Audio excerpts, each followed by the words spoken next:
Hello, welcome back to my channel and to today's video where I'm going to just quickly talk about why I use Royal Mail and how happy I am with their service, because I've been pleasantly surprised by their customer service compared to Evri, who I used to use. So up until summer last year, I used Evri for almost all of my parcels because they were quite affordable and they're tracked, and there's a parcel shop in my village. I was buying the postage through Packlink, through eBay, easy way to do it. But I started getting more and more parcels going missing, and I was sick of making the claims because it was such a faff. With buying it through Packlink, I needed my Packlink reference as well as my Evri reference, and I could never find the bloody Packlink references. And so it just really annoyed me, and I got to a point where I went, right, not doing this anymore, and I shifted to Royal Mail second class. It was a few pence more, but Royal Mail, to me, have always been a reliable company, and I still stand by that now. So I used Royal Mail second class until the strike started at the back end of last year, and they made tracked 48 the same price as second class. So of course I started using that, and I have to say, through all the strikes, every single parcel turned up on time and none of them got lost. And that was returning it through tracked 48. And I was so impressed that I was shipping with a service that was having mass walkouts and mass strikes on a daily basis, and yet my parcels were still getting through okay, because I really thought I might end up turning back to Evri, and I didn't. So I was really happy with that. And then of course, after the strikes finished, they increased the prices, well, of basically all their shipping, but especially tracked 48. So a second class parcel was $2.99 and track 48 got put up to $3.35. It's now since gone up to $3.45. And so because of that, I had to increase my postage costs on eBay, because I would be making a loss on my postage at that point, because obviously eBay take like 15% of your postage cost. Then by the time you've paid for your fuel to get it to the post office and paid for a poly mailer, I'd have been out of pocket, because I was charging $3.95 and it was costing me $3.45 plus fees, poly mailer, diesel. There you go. It would have, might have broken even or slightly in the red, and I didn't want that. So I increased my postage cost to £4.50, which felt like a lot.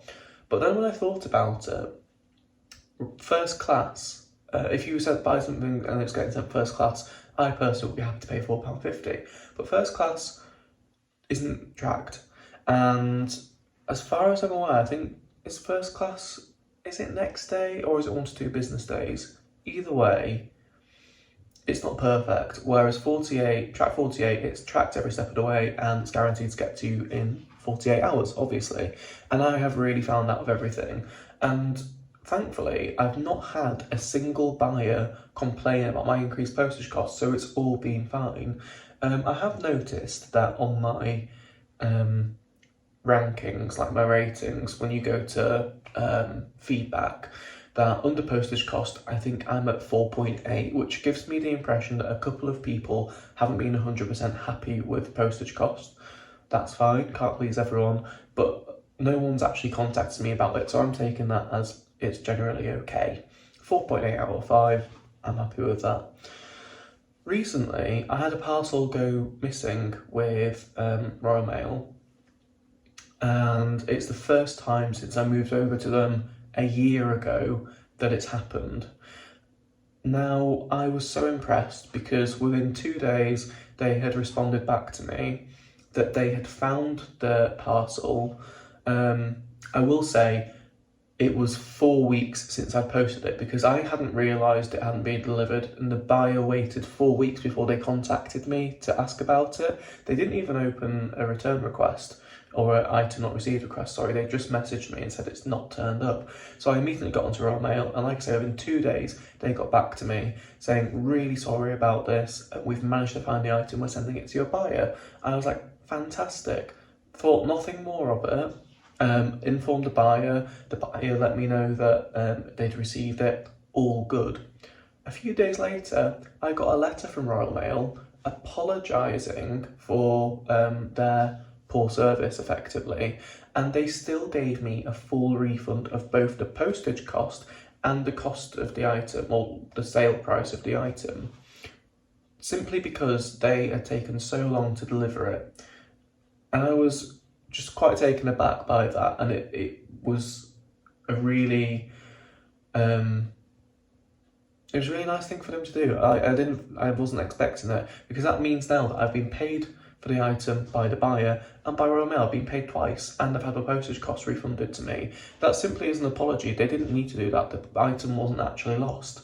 Whereas Evri, comparatively, recently I sold a roll of wallpaper, and that meant that I couldn't send it as a small parcel because the width of a roll of wallpaper is too long to go as a small parcel, and I would have had to send it as a medium parcel. However, I had only applied postage cost of £4.50, which to send a medium parcel with track 48 is £6.65. So I actually sent it with Evri, because Evri, as you will probably know, just to say, I think is it a maximum overall length of 120 centimetres, and it's still like under £3. So I sent it with Evri. The one parcel I've sent with Evri in the last year, they bloody lost it. They lost the bloody wallpaper.